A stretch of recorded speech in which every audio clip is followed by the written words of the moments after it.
Hey everyone समस्त के मोर जुहार मुई अच्छे गौरीकुंड गौरी माता मंदिर रे गौरी मातार आशीर्वाद नहीं कि आम आम केदारनाथ यात्रा आगे स्टार्ट करमु तो आम पलि आसलु दर्शन कला खाइबार लगी अना मैगी खाइलु देन आम बाहरी पड़लु केदारनाथ लगी आमर जर्नी आगे स्टार्ट करलु आज मौसम बहुत बढ़िया थिला तो बहुत सुंदर देखा सब जहाँकि जदि खच्चरे जीवार थी तो ई जगह पर्ची काटला आगे कंटिन्यू करि पारबो तुमर यात्रा गौरीकुंड 100 मीटर चलला ई एंट्रेंस पॉइंट मिलसी जेनो कि इटा क्रॉस करिकिना आमके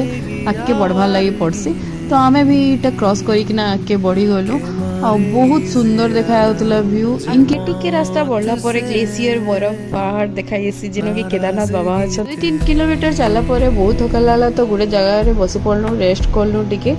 फिर दिन कंटिन्यू करलु फिर आउ टिके किछि बाट चलला आमे अटकी गलु गोटे जगह इन टिके खाइलु चना ई व्यू से खाइबार मजा ही अलग किछि है एतकी 4-5 किलोमीटर चलिकिना एबेरु हालत जदि खराब होला न तो आगे तो रास्ता आहरी भरी छे तो फिर देखा हम गाइस नेक्स्ट ब्लॉग रे सो नेक्स्ट पार्ट के वेट करूँ आगे केनता काना गलु जे देखवा लगी।